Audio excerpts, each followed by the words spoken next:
Hello दोस्तों, मैं Sarla Yadav SY Hindi platform channel पर एक बार फिर से आप सभी का हार्दिक अभिनंदन करती हूं। और बुक्स को लेकर मेरे पास लगातार कमेंट्स आ रहे थे कि मैम कौन सी बुक हम किस प्रतियोगी परीक्षा के लिए पढ़ें, जैसे कि एस्टेट है, HPSC है, नेट है। तो मेरे मुझसे ही पूछ रहे थे कि मैम आप कौन सी बुक से पढ़ाते हैं। जैसे ही मैं वीडियो डालती हूँ तो उसमें भी पूछते हैं कि मैम ये आपने कौन सी बुक से करवाया है। तो आज मैंने अपने सभी बुक्स को एक ही जगह पर इकट्ठा किया और उन सभी बुक्स के बारे में आपको बताऊंगी कि कौन सी पुस्तक की क्या विशेषता है, किस में डिटेल से दिया हुआ है, किस में आपको मतलब कौन सी बुक जो है किस परीक्षा के लिए इम्पोर्टेंट है। तो एक एक कर कर हम बुक से बिल्कुल बुक्स के बारे में विस्तार से चर्चा करेंगे और बुक्स के अंदर किस प्रकार का कंटेंट दिया गया है वो भी मैंने एक एक जो है पिक उसकी भी ली है। तो दोस्तों, जैसे ही मेरे पास बच्चे पूछते थे कमेंट में कि एस्टेट के लिए कौन सी बुक पढ़ें, तो मैं कमेंट में बुक का नेम भी बता देती थी, लेकिन बच्चे फिर भी उसकी पिक मांगते थे क्योंकि उनकी बात भी सही है। जैसे ही हम ऑनलाइन ऑर्डर करते हैं या फिर नेम के बताने में भी थोड़ा सा संदेह जो है हमारे मन में बना रहता है। तो मैंने सोचा कि मैं आज आपको सभी बातें जो है विस्तार से बता देती हूँ। तो हिंदी बुक्स कलेक्शन जो है मेरे पास कौन कौन सी बुक है और किस परीक्षा की जो तैयारी मैंने कौन सी बुक से की थी उसको मैं डिटेल से चर्चा करूंगी। तो दोस्तों, आप इस वीडियो को ज़्यादा से ज़्यादा लाइक करें और शेयर करें। जो भी बच्चा जिस भी प्रतियोगी परीक्षा की तैयारी कर रहा है उसके पास इस वीडियो को ज़रूर शेयर करें। अगर आप चैनल पर नए हैं तो चैनल को सब्सक्राइब ज़रूर कर लें। अगर आप TGT, PGT, estate, UGC net या फिर HPSC या फिर आप NCERT पढ़ना चाहते हैं या फिर हिंदी व्याकरण की आप तैयारी करना चाहते हैं किसी भी प्रतियोगी परीक्षा के लिए, तो आप हमारे चैनल से जुड़ सकते हैं क्योंकि यहाँ पर आपको निःशुल्क जो है क्लासेस प्रोवाइड करवाई जाती हैं। ठीक है, तो देखो सबसे पहले जैसे कि स्क्रीन पर आपको दिखाई दे रहा है, ये मेरे पास बुक है। इस बुक की शुरुआत यहाँ से है और नीचे तक मैं आपको इसको पूरा दिखाती हूँ। ये जो बुक है मैंने UGC नेट की जब मैं तैयारी कर रही थी तो तभी मैंने खरीदी थी, जैसे आपको दिख रहा होगा स्क्रीन पर। और इसका जो लेखक है अशोक तिवारी है। इस बुक को मैं इसमें किस प्रकार का कंटेंट है ये भी बताऊंगी। UGC नेट JRF के लिए है ये। और क्या इसे TGT, PGT, एस्टेट वाले बच्चे पढ़ सकते हैं? जी हाँ, इसे बिल्कुल पढ़ सकते हैं और इसी बुक से जो है मैंने तैयारी की थी। अब मैं बिल्कुल शुरू से चलती हूँ। इस बुक की थोड़ी सी कंडीशन ठीक है और जिस बुक से मैंने अपनी तैयारी शुरू की थी उस बुक की जो कंडीशन है वो थोड़ी सी बेकार हो रही है, तो मैंने शुरू में उसी बुक को दिखाना आपको थोड़ा सा ठीक समझा। जैसे कि आप सभी को स्क्रीन पर दिखाई दे रही, ये भी प्रतियोगिता साहित्य सीरीज की ही है और UGC नेट JRF के लिए है। ये बुक मैंने सबसे पहले खरीदी थी और इस बुक की अपने जब पेपर 2 और पेपर 3 होते थे उस समय मैंने ये खरीदी थी। अब इसमें किस प्रकार का कंटेंट दिया हुआ है और इसकी क्या विशेषता है ये भी मैं आपको बताऊंगी। तो TGT, PGT, एस्टेट वाले बच्चे इस बुक को आप आंख बंद करके खरीद सकते हैं। ठीक है, ये बुक का आपको कलर भी दिखाई दे रहा है। TGT, PGT, एस्टेट की तैयारी भी मैंने इसी बुक से की थी और UGC नेट भी मेरा इसी बुक से निकल गया था। अब उसके बाद बताऊं तो जो भी बुक मैंने खरीदी वो मैंने देखा देखी खरीदी, या मुझे भी ये लालसा रहती थी कि उस बुक में क्या होगा, उसमें क्या होगा। जो भी मैं सुनती थी या देखती थी तो उसी बुक को मैं खरीद लेती थी। लेकिन अगर आपको बताऊं कि क्या मेरा TGT, PGT हिंदी से एस्टेट और UGC नेट मैंने इसी बुक से क्वालिफाई किए हैं। इस बुक के अगर आपको पेज दिखाऊं तो आपको भी लगेगा कि हाँ, बड़ी दयनीय स्थिति इसकी हो रही है। तो मैंने एक बहुत ही अच्छे से पेज की यहाँ से फ़ोटो खींची है और इसी से मैंने नोट्स बनाए थे। और मैं भी आपको बार बार कहती हूँ कि आप किसी भी परीक्षा की तैयारी कर रहे हैं तो आप किसी एक ही बुक को फॉलो करें, आप ज़्यादा बुक्स के चक्कर में ना पड़ें। तो ये बुक भी बहुत ही अच्छी है और इसी से मैंने तैयारी की थी और ये बहुत ही पुरानी बुक है, इसमें कंटेंट बहुत ही अच्छा दिया गया है। और ये लगभग मैंने 2010 के आसपास इस बुक को मैंने ख़रीदा था। आजकल जो आपको मार्केट में बुक्स मिलेंगी तो उसमें अशुद्धियाँ बहुत ज़्यादा मिलती हैं, कट कॉपी पेस्ट का ज़माना है। तो इसमें क्या है कि जैसे कि हिंदी के काल हैं, आदिकाल, भक्तिकाल, रीतिकाल, आधुनिक काल। फिर आधुनिक काल को डिवाइड किया गया है भारतेंदु युग, द्विवेदी युग, प्रगति, परयोग, ये छायावादी, ऐसे ये सारे काल इसमें दिए गए हैं। उसके बाद अगर गद्य विधा की बात करें तो नाटक, उपन्यास, निबंध, ये सारे इसमें दिए गए हैं।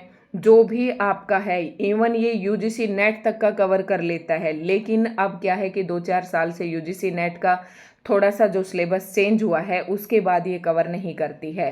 कुछ टॉपिक्स हैं इसमें। और फिर इस बुक की सबसे बड़ी खासियत क्या है कि इसमें हर चैप्टर के पीछे कम से कम आपको 250 से 300 या 200 से 250 क्वेश्चन तो हर चैप्टर के पीछे एक्सरसाइज के रूप में दिए गए हैं। तो मैंने इसको कैसे किया कि मैं अपना एक चैप्टर लेती थी, उसे 2 या 3 दिन में पढ़ती, इंपॉर्टेंट बातों को मैं नोट डाउन करती और उसके बाद फिर मैं उस एक्सरसाइज को सॉल्व करती। उसके आंसर भी पीछे होते थे। तो मुझे इससे इतना बेनिफिट मिला कि मुझे ये बुक बहुत ही अच्छी लगी। ठीक है। और लगभग जो है मैं आपको इसी बुक से पढ़ाती हूँ। जैसे कि इसमें हिंदी साहित्य लेखन की परंपरा दी गई है कि कहाँ से शुरू हुई, तो आप देख रहे होंगे एक एक करके बहुत ही डिटेल से दिया गया है। अगर आप कोई और बुक खरीदते हैं तो यहीं से आपको नोट्स बने बनाए मिलेंगे, एक एक लाइन के, एक रेखीय आपको प्रश्न मिलेंगे। तो उसमें आपको टॉपिक को समझना थोड़ा मुश्किल हो जाता है।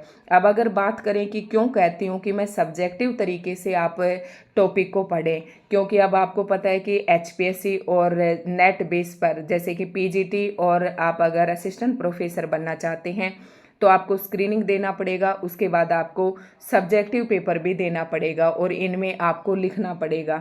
तो लिखने के लिए जब आप कंटेंट ही डिटेल से नहीं पढ़ेंगे तो आप क्वेश्चन को पूरा नहीं कर पाएंगे। इसलिए मैं कहती थी हर बार कि आप डिटेल से पढ़ें, अपने खुद के नोट्स बनाएं। तो ये सारी बातें इसमें हैं, इसलिए ये बुक मुझे, अब मान लो जो है एचपीएससी वालों के यही क्वेश्चन आ जाता है कि हिंदी साहित्य के इतिहास लेखन की परंपरा पर विस्तृत चर्चा कीजिए और 10 नंबर का दे देता है। तो आप इसे पूरा डिटेल से पढ़ें। उसके बाद जो इम्पोर्टेंट है, जहाँ पर मैंने जैसे अंडरलाइन कर रखी है, उन बातों को आप लिखें कि 10-12 मिनट में आप कितना लिख सकते हैं। ठीक है। तो इसलिए ये बुक मुझे अच्छी लगी। मैंने सारा आपको इसमें डिटेल से बता दिया है। अलग अलग जैसे कि रचनाएं आप अलग अलग लिखते हैं, हिंदी साहित्य परंपरा के जो सूत्रपात है वो पढ़ते हैं आप, अलग अलग लेखक के कौन कौन से हिंदी साहित्य का इतिहास लिखा वो पढ़ते हैं। तो इससे अच्छा है ना कि आप सारी चीज़ें एक ही जगह पर पढ़ लें यहाँ पर। तो ये बुक बहुत ही बेस्ट है। ठीक है। उसके बाद हम चलते हैं अगली बुक पर। और ये बुक जो है, ये जो मैंने सबसे पहले आपको दिखाई थी, ये नंबर 2 पर मेरे पास बुक है। इसकी फोटो मैंने ली है। ये भी प्रतियोगिता साहित्य सीरीज के और अशोक तिवारी जो है इसके लेखक हैं। ये बुक भी बहुत अच्छी है और एक आधी मिस्टेक जो है ना सन वगैरह की, वो तो आपको सभी किताबों में देखने को मिल जाएगी। बाकी इसमें डिटेल से दिया हुआ है, काफ़ी अच्छा कंटेंट है। उसके बाद इसमें किस तरीके से कंटेंट दिया हुआ है ये भी आपको दिखाऊंगी। इस तरीके से कंटेंट दिया है। जैसे प्रेमचंदोत्तर हिंदी उपन्यास की हम बात करें तो यहाँ पर आपको क्या फ़ायदा होगा कि प्रेमचंदोत्तर हिंदी इतिहास को कितने भागों में बांटा गया, फिर किस किस काल में कौन कौन से कवि हैं, कौन कौन सी उनकी रचनाएं हैं। हाँ है कि इसमें थोड़ी सी रचनाएं कम हैं। अगर आप डिटेल से पढ़ना चाहते हैं और ज़्यादा रचनाएं हर एक लेखक की, तो मैं आपको बताऊंगी कि कौन सी बुक में सबसे ज़्यादा हैं। उसके बाद यहाँ पर सन के साथ दी गई हैं और साथ में जैसे अपने अपने अजनबी है, तो ये शेखर एक जीवनी है जैसे उपन्यास है। इन उपन्यास का वर्ण्य विषय क्या है, इस तरीके से भी यहाँ पर डिटेल में दिया हुआ है। तो आपको जगह जगह पर चक्कर काटने की ज़रूरत नहीं है। फिर दूसरा, डिटेल से पढ़ने का आपको क्या फ़ायदा है, आपको पता रहेगा कि मनोविश्लेषणवादी उपन्यास हैं। जैसे कि इसमें यहाँ पर पहला ही हेडिंग डाल रखा है, मनोविश्लेषणवादी उपन्यासकारों में जैनेन्द्र है।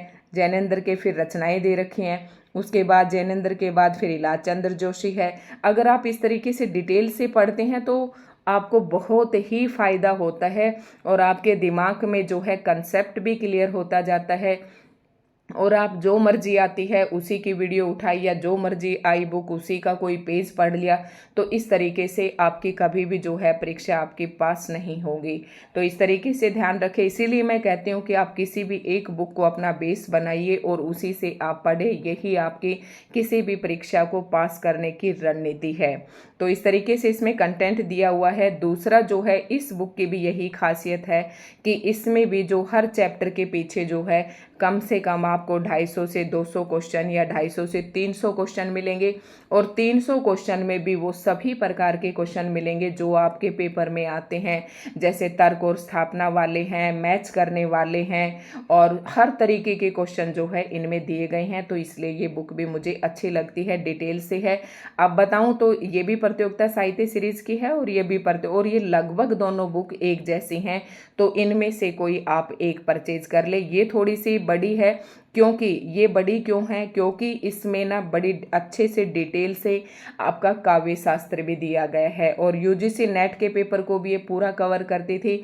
लेकिन वही बात है कि जब से यूजीसी नेट का चेंज हुआ है तो थोड़ा सा सिलेबस उसमें फिर जैसे कि उपन्यास स्पेशल दे रखे हैं, नाटक दे रखे हैं, उनकी कहानी आपको पढ़नी है, उनके पात्र पढ़ने हैं, तो वो इस बुक में नहीं है। इसलिए वो किस में मिलेंगे वो भी आपको बताऊंगी कि यूजीसी नेट की तैयारी आप कहाँ से कर सकते हैं। तो टीजीटी पीजीटी एस्टेट वाले बच्चे इसे अगर ले लेते हैं और पढ़ लेते हैं तो गारंटी के साथ कहती हूँ कि 150 में से 130 नंबर, यानी कि जो 60 मार्क्स आपके आते हैं स्पेशल अपने सब्जेक्ट के, तो उसमें मेरी तरह आप 40, मैंने 45 प्लस हर बार लिए हैं, तो आपके भी आसानी से आ जाएंगे। अब तीसरी बुक पर मैं चर्चा करती हूँ। तो तीसरी बुक है मेरे पास उपकार की, और इसका नाम भी यूजीसी नेट जेआरएफ है। अब आप ये सोच रहे होंगे कि मैम आपने टीजीटी पीजीटी के लिए तो कोई बुक नहीं पढ़ी। जी मैंने बिल्कुल नहीं पढ़ी, मैंने सीधी तैयारी यूजीसी नेट की थी, और फिर मैंने जब पेपर दिया तो चुटकियों के हिसाब से मेरा TGT PGT estate first time में हो गया, दोबारा दिया तो दोबारा भी चुटकियों में हो गया, और लगभग 110 के आसपास मेरे मार्क्स आए थे। ठीक है, तो और ज़्यादा मैंने अपने सब्जेक्ट को ही मजबूत किया था। ओंकार नाथ वर्मा की है ये। ठीक है, इस बुक को मैं थोड़ा सा इसलिए नहीं पढ़ती क्योंकि इसमें ना इस तरीके से दे रखा है, जैसे पॉइंट टू पॉइंट आदिकाल है, जैसे हिंदी साहित्य के इतिहास का इतिहास बता रखा है, तो किसने क्या बात कही। जैसे मैंने अभी आपको इससे पहले बुक दिखाई थी, उसमें जो पैराग्राफ है उसका इस तरीके से लाइन बना बना कर दे दिया। तो इस तरीके की बुक को मैं थोड़ा सा कम पढ़ती हूँ, क्योंकि इसमें जो कंटिन्यूटी है कि आगे वाली बात की पीछे वाली बात से क्या रिलेशन है, इस तरीके का हमारे दिमाग में नहीं छपता है।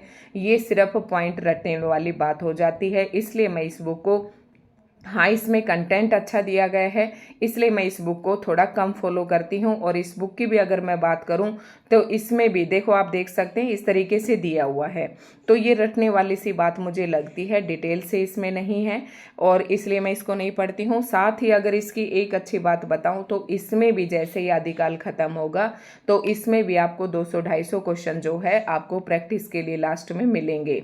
अब तीसरी बुक है, और ये मेरी फेवरेट बुक है। ये बुक मैंने तब देखी थी जब मैंने किसी एक बच्चे के हाथ में देखी थी, और फिर ये मुझे देखने में इससे थोड़ा सा मोटिवेशन इसलिए मिलता है कि ये बहुत ही छोटी बुक है, आसानी से इसे आप हाथ में रख सकते हैं, कहीं भी ले जा सकते हैं, छोटे छोटे पेजेस हैं, बस बिल्कुल छोटे हैं, और आपका इसे पढ़ने का मन करेगा। दिन में आप 10-15 पेजेस के आसानी से पढ़ सकते हैं। इस हिसाब से ये बुक मुझे अच्छी लगती है।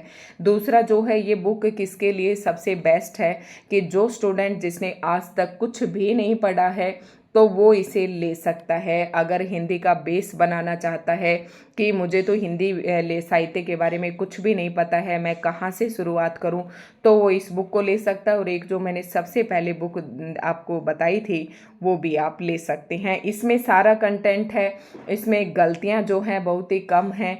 और इसकी फिर एक डिसएडवांटेजेस ये है कि जैसे ही आप चैप्टर को कंप्लीट करेंगे उसके बाद आपके सोल्व करने के लिए एक भी क्वेश्चन इसमें नहीं है। बाकी ये हिंदी व्याकरण को भी मोटे तौर पर कवर करती है, काव्य शास्त्र भी इसमें है, और हिंदी साहित्य भी बिल्कुल कंप्लीट दिया गया है। अब इसमें किस फॉर्म से दिया गया है वो भी मैं आपको बताऊंगी। तो मैं बताती हूँ, सरस्वती पांडे, गोविंद पांडे की बुक से मैंने टीजीटी और पीजीटी पर लगभग 125 से ऊपर की जो वीडियो हैं डाल रखी हैं, सारा पढ़ा रखा है। हर एक लेखक की रचनाएं, जैसे उपन्यास है, कहानी है, नाटक है, निबंध है, वो हर एक लेखक का बहुत सारे, कोई लेखक इसने नहीं छोड़ रखा, सभी लेखक की रचनाओं के संसहित है। जब मैं यूजीसी नेट की तैयारी करती थी, जब ये थोड़ा सा फोन वोन का चक्कर थोड़ा कम ही था, और जब मैं पेपर देकर आती थी तो मैं एक एक सन ढूंढती थी किसी भी रचना का, लेकिन आज इतने अब बुक्स का पता चल गया है, और आप देख सकते हैं यहाँ पर सभी का दिया गया है। उसके बाद इसमें कंटेंट इस तरीके से दिया गया है, इसलिए इसको आप देख सकते हैं। डिटेल से नहीं है, लेकिन अगर प्रगतिवाद की बात करूं तो प्रगतिवाद के एक एक बात इसमें इतने अच्छे से लिख रखे, जैसे इस काल का समय है, फिर प्रगतिशील लेखक संघ की स्थापना कहाँ पर, ये क्वेश्चन बहुत बार पीजीटी एस्टेट में, टीजीटी एस्टेट में पूछा जाता है, उससे संबंधित सारी बातें यहाँ पर दे रखे हैं। फिर काल कर्मानुसार सारे कवि दे रखे हैं, उनकी रचनाएं दे रखी हैं, उन रचनाओं का जो इम्पोर्टेंट है वो भी इसमें दिया हुआ है। जैसे कि इस तरीके से, जैसे सबसे पहले ये केदारनाथ ले लिया, फिर केदारनाथ के बारे में ये सारे पॉइंट्स बता दिए, फिर ये केदारनाथ की जैसे कि रचनाएं आ गई। तो शुरू में जो बच्चा पढ़ रहा है उसके लिए बहुत ही अच्छी बुक है, ये आप देख सकते हैं। यहीं से टीजीटी पीजीटी एस्टेट के आपको इतने क्वेश्चन दिखाई दे जाएंगे कि यस मैम इसी प्रकार से आते हैं। तो इसी बुक में से मैंने आप सभी को टीजीटी पीजीटी एस्टेट के लिए पढ़ा रखा है। हाँ, कुछ एक टॉपिक हैं जैसे कि जो मुझे अच्छा लगता है जिस बुक से मैं उसी से ले लेती हूँ।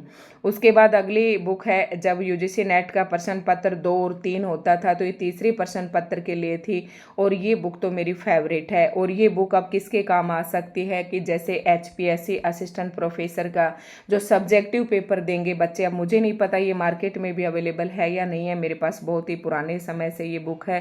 प्रश्न पत्र 3 के लिए थी और ये भी थोड़ी सी फट रही थी, इसलिए मैंने इस पर कागज भी पेस्ट कर रखा है। इसमें कैसे दे रखा है जैसे आपको बताती हूँ। इसमें इस तरीके से दिया हुआ है, जैसे प्रसादोत्तर नाटक है तो प्रसादोत्तर नाटक में जैसे एक एक नाटक के बारे में भी इसमें डिटेल से दिया हुआ है, सारे नहीं है, इस तरीके से बिल्कुल डिटेल से दिया हुआ है। और उसके बाद इनसे जो प्रश्न बनते हैं वो भी दिए गए हैं। इसमें मैंने एक ही पेज की कॉपी ली है, देखो, ठीक है। और इसमें ये क्या है कि जैसे कि जो क्वेश्चन दिया गया है उसके साथ इनकी पंक्तियां भी दी गई हैं, अच्छे से समझाया हुआ है बिल्कुल डिटेल से। और फिर लास्ट में जब आप चैप्टर पूरा पढ़ लेते हैं तो उसके बाद वही 200, 250, 300 क्वेश्चन जो है आपके प्रैक्टिस, इसमें क्वेश्चन जो है ना ऑब्जेक्टिव टाइप के नहीं है, इसमें क्वेश्चन प्रश्न है और फिर उनके उत्तर हैं, प्रश्न है और उत्तर हैं। और प्रश्न उत्तर ये ऑब्जेक्ट दीर्घ उत्तरात्मक, अति दीर्घ उत्तरात्मक, लघु उत्तरात्मक, इस तरीके से प्रश्न इसमें दिए गए हैं। तो ये कहती हूँ कि एचपीएससी वालों के बेस्ट है, लेकिन बहुत मोटी है ये। अभी जो है आपको इसे डिटेल से पढ़ेंगे, लेकिन सीधा जैसे क्वेश्चन बनता है पेपर में उस टाइप से इसमें दिया गया है, ठीक है। बहुत ही अच्छी बुक है इसे भी। और ये जो बुक है ना मुझे ऐसी ही लगती है जैसे मेरे पास वो बुक है जो मैंने हिंदी साहित्य के इतिहास अशोक तिवारी की बताई थी, और पहली जो बुक बताई सबसे पहले, और सबसे पहली बुक बताई थी, दूसरी अशोक तिवारी वाली, और तीसरी ये बुक, ये तीनों एक जैसी बुक है, एक जैसा इनमें कंटेंट है। उसके बाद आता है अगली बुक है और लेटेस्ट है, और ये यूजीसी नेट और एचपीएससी असिस्टेंट प्रोफेसर वाले बच्चे जो है इसे आंख बंद करके खरीद सकते हैं। अब स्क्रीनिंग टेस्ट की तो तैयारी इसमें आपके लिए होगी, लेकिन इसमें क्या है जैसे कि एक बार तो सारा हिंदी साहित्य आपको डिटेल में दिया हुआ है, फिर मैं आपको दिखा दूंगी दृष्टि पब्लिकेशन वालों की बुक है। लेकिन टीजीटी पीजीटी एस्टेट वाले पढ़ेंगे तो ये यूजीसी नेट को ही मद्देनजर रखकर बनाई गई है। इसमें कंटेंट भी आपको इस प्रकार से मिलेगा जैसे मैंने दूसरे नंबर पर बुक बताई थी उसी प्रकार से हिंदी साहित्य का इतिहास है, जैसे कि इस तरीके से ले रखे हैं, पॉइंट्स बना रखे हैं ऐसे, ठीक है। खड़ी बोली का विकास कैसे हो, इसमें भी सारी रचनाएं सन के साथ इंपॉर्टेंट बातें भी आपको मिलेगी। लेकिन टीजीटी पीजीटी वाले बच्चे इसे ना खरीदे। यूजीसी नेट वाले बच्चों के लिए जो आधुनिक सिलेबस है, जो वर्तमान में सिलेबस आपको दिया गया है, उसी के अकॉर्डिंग इस बुक को बनाया गया है। तो आप यहाँ से देख सकते हैं। अब एचपीएससी वाले बच्चे जो हैं अगर किसी टॉपिक की तैयारी करेंगे तो आपको इस तरीके से मिलेगा, जैसे अशोक तिवारी वाली बुक में मैंने बताया था उस तरीके से इसमें नहीं है, ठीक है। तो आगे बताती हूँ। हिंदी साहित्य का इतिहास ये है आचार्य रामचंद्र शुक्ल जी का। जैसे कि अगर आप हिंदी के टीचर बनने जा रहे हैं, और एक बार मैंने असिस्टेंट प्रोफेसर का इंटरव्यू दिया था तो एक मेरे टीचर ने कहा था कि बेटा हिंदी साहित्य का इतिहास अपने सिरहाने रखना, तो मैंने सोचा कि ये बहुत ही ज़रूरी है और मैंने इसे खरीद लिया। बाकी इसमें आप पढ़ेंगे कैसे, इसमें आपको पता है कि हिंदी साहित्य के इतिहास में जो 4 काल हैं, जिस काल में रामचंद्र शुक्ल जी ने हिंदी साहित्य के इतिहास को बांटा है, वीरगाथा काल, जैसे आदिकाल, भक्ति काल, रीति काल और आधुनिक काल, तो इसी प्रकार से चारों काल को डिटेल से दे रखा है। ना इसमें कोई क्वेश्चन आंसर है, ना इसमें कोई वो है कि आपकी जो प्रश्नावली है वो है लास्ट में, ना कोई प्रश्न उत्तर है, ना कोई आपको टॉपिक है। काल के अकॉर्डिंग दे रखा है कौन से काल में कब क्या क्या हुआ, तो इसका हम हवाला देते हैं। जब भी किसी प्रश्न पे बातचीत आती है या कोई विवाद छिड़ता है तो हम यहीं से उस चीज़ की तसल्ली करते हैं, क्योंकि ये जो हिंदी साहित्य का इतिहास है रामचंद्र शुक्ल जी का, ये सर्वाधिक मान्य है। तो इस तरीके से आप इसे पढ़ सकते हैं। और अब किसी भी क्वेश्चन को जब आप ढूंढते हैं कि इसमें ऑब्जेक्शन लगाएं या ना लगाएं, तो यहाँ से उस बात की तसल्ली कर सकते हैं। बाकी ये आपके नॉलेज को बढ़ाने के लिए है कि किस काल में क्या था। इसमें अगर आप सभी रचनाएं, ये किसी परीक्षा को मद्देनजर रखते हुए ये बुक नहीं बनाई गई है, नहीं लिखी गई है। ये उसने जो रामचंद्र शुक्ल जी थे, हिंदी साहित्य का इतिहास इसमें लिखा है कि हिंदी साहित्य की शुरुआत कहाँ से हुई और कहाँ से कहाँ तक, जो 4 कालखंड है उनके बारे में है इसमें। तो दोस्तों आज मैंने आपको पूरी जो बुक है डिटेल से आपको सारी बता दी हैं, क्योंकि काफ़ी बार मेरे पास कमेंट आते हैं। मैं इससे पहले भी एक वीडियो डाल चुकी थी, लेकिन फिर भी मेरे पास बार बार कमेंट आ रहे थे कि मैम बताइए। तो आचार्य रामचंद्र शुक्ल जी का हिंदी साहित्य का इतिहास है। तो दोस्तों ये वीडियो आपको कैसी लगी कमेंट करके ज़रूर बताएं, ठीक है। तो इनमें से मैंने हर एक के साथ बताया आपको कि टीजीटी पीजीटी एस्टेट वाले, यूजीसी नेट वाले, एचपीएससी वाले आपको किस प्रकार से कौन से बुक खरीदने चाहिए। तो यहाँ से आप देख सकते हैं, मैंने एक एक बुक के बारे में आपको डिटेल से बता दिया है, ठीक है। और उसके बाद मेरे पास तो यही सारी बुक हैं। और हिंदी व्याकरण की अगर तो उपकार की भी बुक आती है, देश भर की बुक आती हैं। और सिखवाल पब्लिकेशन की बुक जो है, मैंने हिंदी व्याकरण इतना डिटेल से कहीं से नहीं पढ़ा था। एक सिखवाल पब्लिकेशन की बुक जो हमारे घर में थी, मेरी सिस्टर ने मुझे दी थी, बस मैंने उसी में से थोड़ा सा पढ़ा था। तो आप ये देख सकते हैं दोस्तों। कैसी आपको वीडियो लगी कमेंट करके बिल्कुल ज़रूर बताएं। अब कह रहे होंगे कि एचपीएससी वाले भी कह रहे हैं कि मैम आपने तो एचपीएससी का पेपर दिया है, तो आप हमारी भी तैयारी करवाइए। अब मेरे पास समय का बहुत अभाव है। मन तो बहुत करता है कि दिन में 3-3 4-4 वीडियो डालूं, लेकिन स्कूल से आने के बाद मेरे पास समय जो है बहुत ही कम बचता है। लेकिन फिर भी 2-4 टॉपिक पर मैं सोच रही थी, 4 दिन से मैंने कोई वीडियो नहीं डाली थी। ये सोच रही थी कि पहले बुक्स के बारे में बताऊं, फिर मैं आपको बताऊंगी। तो दोस्तों जो ये बुक है ना, सरस्वती पांडे और गोविंद पांडे वाले, देखो इन बुक्स वालों से मेरा कोई लेना देना नहीं है। ये बुक्स मेरे पास थी, मुझे अच्छी लगी, इससे मैंने टीजीटी पीजीटी एस्टेट के लिए पढ़ाया है। आप इसे परचेज कर सकते हैं। और उसके बाद जो है ना, ये वाली जो बुक है सबसे पहले मैंने आपको दिखाया था, ये वाली बुक मेरी फेवरेट बुक है, ठीक है। तो इससे आप अपनी तैयारी कर सकते हैं, क्योंकि इसमें हर चीज़ को डिटेल से दिया गया है, बिल्कुल संक्षिप्त रूप से, और जो उसका इम्पोर्टेंट कंटेंट है उसके साथ दिया गया है इसमें। तो आप यहाँ से तैयारी करेंगे तो एस्टेट आपका चुटकियों में निकल जाएगा। और ये ज़्यादा मोटी बुक भी नहीं है, आपका मनोबल इसमें से बढ़ेगा, एक्सरसाइज भी आपको सॉल्व करने के लिए मिलेगी, ठीक है। और सरस्वती पांडे, गोविंद पांडे वाली बुक भी आप ले सकते हैं। तो धन्यवाद दोस्तों। आज की वीडियो आपको कैसे लगी कमेंट करके ज़रूर बताएं।